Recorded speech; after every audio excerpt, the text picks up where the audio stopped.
Hey, hey, hey. Time for another out-of-this-world story from rSpace. They say hold your cards close to your chest. Today on rSpace, OP's wife treated their marriage like a game, but now she's the one getting played, and he's the one holding all the cards. My power-tripping wife dangled her affair in front of me for entertainment. I made sure I destroyed her career and reputation. Hi, long-time lurker here. I never thought I'd share my story here, though it should have been obvious to me from the start. But hindsight is 20/20 and all that. I, 33 male, have been married to my wife, call her Patricia, 34 female, for 8 years now. I won't say it's always been perfect since no relationship is, but it was great at the start. I always tried to be the best man I could for her, and she was a loving partner in her way too. For some background, I'm currently between careers. I've done custodial work most of my life. The pay isn't great, but the job security is alright. I've been with the same agency for years now, and I've never had to worry about work. I don't make much though, so I've been taking night classes to get ready for a career change. My wife, on the other hand, is a high-powered, ambitious businesswoman who works in finance. When we got married, she was about to get her MBA and pinched pennies with me while applying for every internship she could find. Once she got her foot in the door, she shot up the corporate ladder like a firework. Now she's doing very well for herself. She's the kind of person who everyone listens to at her work. She wears expensive suits and jewelry and drives a nice car. I was happy for her success. At first, I never thought the fact that she earned more than me would pose any problems to our relationship, and it didn't, for a while. I'm not a slacker by any means. I work a full-time job and I take night classes too. At first, she supported me. She was even the one who encouraged me to take classes and get a better career. But a few months ago, I started to see a side of her I'd never seen before. For example, there was a day I'd been playing some video games to unwind before I had to head out to class. I just wrapped up a stressful shift and I didn't have enough time to catch a quick nap, so I freshened up and played a quick round of Overwatch to unwind. That's when she came in and snapped at me for gaming while I was still a failure. Well, that hurt a lot, and it was quite unlike what I was used to with her. It was a shock to me. I told her I was doing my best. I'd just gotten off of a shift and needed to unwind before heading right out to class. She called me a lazy bum. I called her a cold witch, and we went back and forth like that for a while. It wasn't pretty. This fight stuck in my mind because I had to leave after a few minutes to catch up with my class, and when I got back, she acted like it never happened. The lack of an apology left me sore for a while, but I moved on. At the time, I thought it was work stress leaking into our home. She has a lot of subordinates in her department, so she's used to demanding excellence. I didn't want to be one of those guys who put up with disrespect and got walked all over, but I wanted to give her the benefit of the doubt too. About a month ago, it became pretty clear that it wasn't about work. Her personality changed towards me almost overnight. She started picking fights over meaningless things. We fought a few times over what I chose to wear, what I did in my spare time, and even once how I'd addressed a waiter. She'd also started making these nasty comments that were supposed to sound innocent, but it was obvious she was belittling me. If I asked her about her day, she might end up telling me about some male coworker and how much she admired him for being a real man and providing for his family. Let me remind you, I'm not a bum. I work hard at my job and cover my share at home. I try to better myself as much as I can. I just don't make as much as she does. These comments would lead to us having another argument, and we'd go at it for hours. It might sound weird, but I started to get the feeling that she was enjoying these fights. Afterwards, she'd always act like nothing ever happened. There were some women who think peaceful relationships can get boring, and they start trying to instigate things. It felt like one of those. By this point, I realized I'd found myself in a toxic relationship. I considered couples counseling because I truly wanted this relationship to work, despite her recent behavior. We had many good years together, and I didn't want to give up without at least trying. But then she reached a new low. She got bolder with her passive-aggressive digs and started making suggestive comments. She talked loudly on the phone about how she needed someone who could keep up with her lifestyle or excite her. Whenever I challenged her about these statements, she would gaslight me, saying I was overreacting or missing context. The thing is, she was so good at this that I actually started to question myself. I hated being in my own home and dreaded coming home from work some days. I know I shouldn't have stuck around, but I was trying to be optimistic about repairing our relationship. There was an evening when she came home tipsy from a work dinner. She was in a good mood, so I asked how her dinner went. She started telling me how jealous she was of her coworkers' wives because they knew how to show a woman a good time. I'm pretty sure that was the day when things got worse. The beginning of the end, as I like to call it, started when she left her work laptop open and I happened to see an email. She'd been working in the living room right beside me, and she went to grab something from the bedroom. I wasn't prying, but I happened to look over at her screen and the email was right there. That wasn't like her. She was usually super careful about keeping sensitive work information private. The email was flirty but vague, easy for her to defend if I confronted her about it. I imagined asking her about it, and I could already see how she would gaslight me until I started feeling guilty again. I told myself it was nothing and decided to ignore it. When she came back, I pretended I hadn't seen anything, and we went through the rest of the day normally. I tried to forget about that incident, but then it happened again. It was an email to the same guy. She talks about him all the time. Let's just call him Chad, because she always makes him out to be some perfect Chad type. She mentioned being bored all the time at home, and Chad replied, "At least work is always exciting." She'd replied with a winky face. Two things went through my mind. The first was that she was either cheating on me or she had a work husband situation going on, which isn't much better. The second was that she was leaving these messages around for me to find on purpose. I know that sounds crazy, but I don't have any other explanation. No one takes confidentiality more seriously than she does, but suddenly she was leaving emails and work messages open. This time I took a picture of the messages with my phone. I wasn't going to confront her again because I was planning to wait and see if she would do this again. If she kept doing it, I would compile all the evidence until I was sure of what was going on. Well, it's been 3 weeks since then, and there's no doubt that she wants me to see these messages. She was leaving her laptop and phone unlocked and lying around with messages open for me to see. Chad is the worst, but there are 2 other guys as well. She was flirty with the other guys, but they kept things professional, completely ignoring her advances. That was a small relief, but it didn't change the fact that she was seeking attention from other men. Chad went just as hard as she did on the flirting though, which made me mad. The reason I decided to share all of this is because it just clicked for me a few days ago. All of the snide comments, berating everything I did, and leaving these messages around for me to find. It was her playing some sick game with me. I bet it wasn't even about cheating. She just wanted to get a reaction from me. Maybe she wanted to drive me crazy, or she wanted me to explode so she could gaslight me some more. I think she's doing all of this for her amusement. Can someone tell me if that makes sense, or am I just being paranoid? If she really is toying with me, then I'm not going to play her game. I won't give her the satisfaction. I've been collecting evidence of all the messages and I'm building my case for the confrontation. When I finally throw this in her face, I want to make sure she has zero chance of gaslighting me. Wow, leaving her laptop open? That's her version of a boss fight. Instead of sneakily leveling up her infidelity, she's dangling it in front of you, OP. You're not paranoid. My guy, you're just stuck in this toxic game that Patricia plays with you. You deserve better than someone who plays with your emotions and disrespects you. Stay strong and don't doubt yourself. You've already seen enough to know something's seriously off.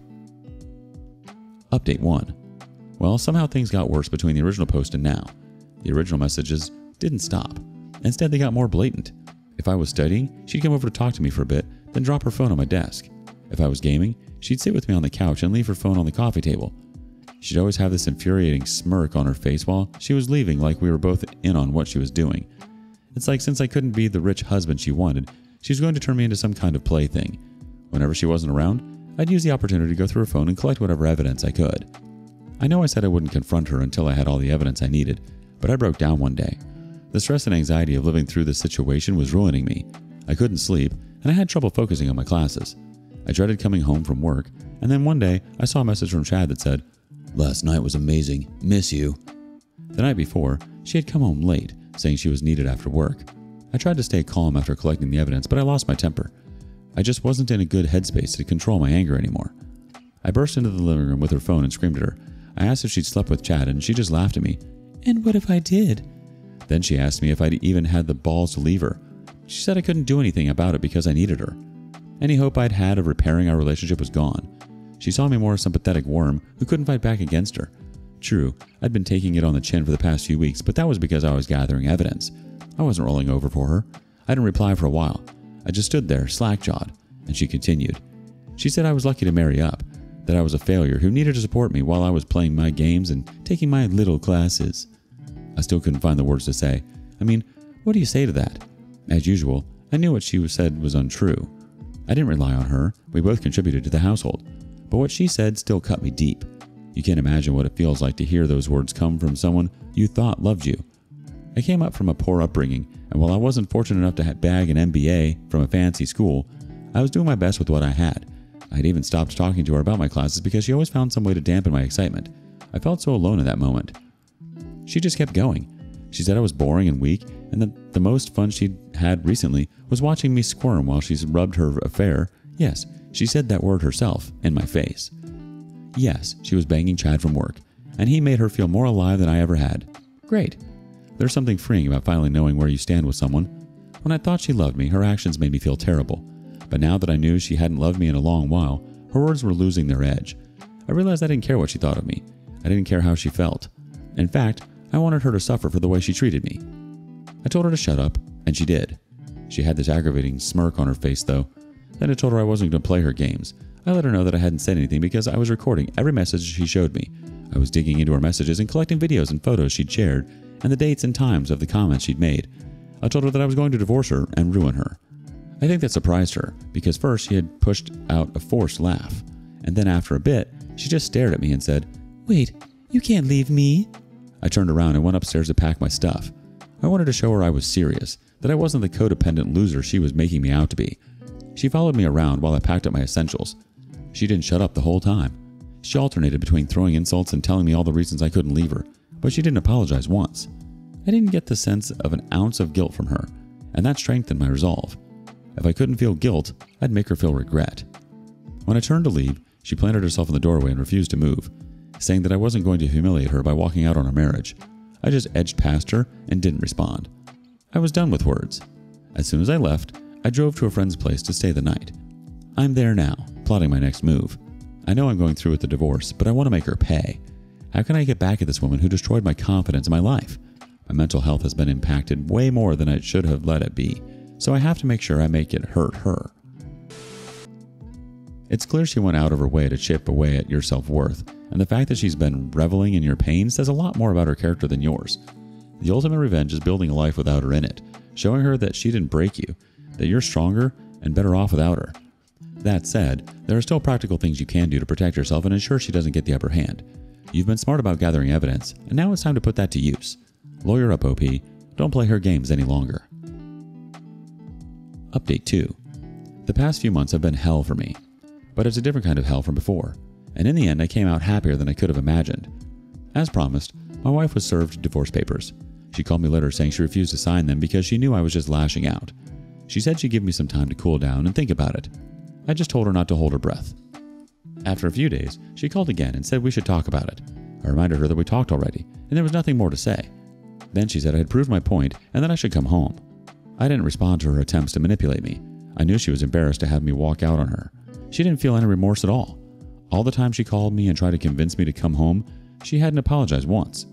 Like she always did, she was trying to pretend our last confrontation hadn't happened at all. In a way, I was glad she hadn't apologized. It meant I didn't need to feel bad when I finally got back at her. And I planned to get back at her in a big way. The divorce was just the beginning. My lawyer suggested filing for divorce on the grounds of infidelity based on the amount of evidence I had. We filed a restraining order to keep her from coming around and harassing me during the process. While the legal side was in motion, I got to work on my next step. Patricia was obsessed with her career and reputation. She was a power player in her company, and she did her best to keep her name clean. I spent a night compiling all of my evidence into an email. The messages with Chad and her 2 other colleagues were the centerpiece, but I made sure to include the details of how she had left her work laptop unsecured. I included a few emails and documents that I could tell were sensitive as well. I sent a group email to all her coworkers at once. How did I get all of her coworkers' emails? I copied the emails down along with the other sensitive information I'd grabbed. At the time, I thought it was just her coworkers, but I found out later that some clients were on the list too. Looking back at it, I should have known that, but it wouldn't have changed my decision. It worked in my favor because it meant the company would have a harder time burying a scandal involving their star employee. I didn't have to wait long for the fallout. I thought Patricia would call me, but 3 hours after I sent out the email, she was banging on my door. She was screaming hysterically, saying that I'd ruined her life. I told her through the door that she was violating the restraining order and that I would call the police. She kept screaming and demanding that I open the door. If my lawyer had been around, he would have told me to call the police and keep the door shut. But he wasn't around and I wanted to gloat a little bit. I opened the door, holding my phone up to record. I made sure it was obvious I was recording and told her I'd reported the restraining order violation to the police. She ignored the phone and screamed, "Do you know what you've done to me? I can't come back from this." She looked completely deranged. My always perfectly groomed wife had her hair all over the place. Her makeup was blotchy and ruined, and her eyes were red from crying. She looked like a witch out of a cheap horror movie. Judging by the fact that she was here in her work clothes in the middle of the day, I guessed that she had been fired, or at the very least, suspended. I just looked at her and felt nothing for her except immense satisfaction from seeing the perfect woman broken down completely, and knowing I was responsible for her downfall. The same woman who'd laughed in my face when I confronted her about her betrayal. I wanted to laugh back in her face, but all I said was, "Am I still boring?" She didn't answer me. She just attacked me. She scratched my face and then grabbed me. I dropped my phone in the scuffle, and had to use one hand to hold her head back from me. I'm not certain, but I think she was trying to bite me. I'm basically heavier than her, so I was able to push her away from me and close the door between us. She hadn't hurt me much, but I made sure to record the scratches on my face and neck. Meanwhile, she kept pounding on the door until the police arrived a few minutes later. She was taken away, and I had to answer some questions. I made sure to report the assault. After that, the divorce went smoothly, for me.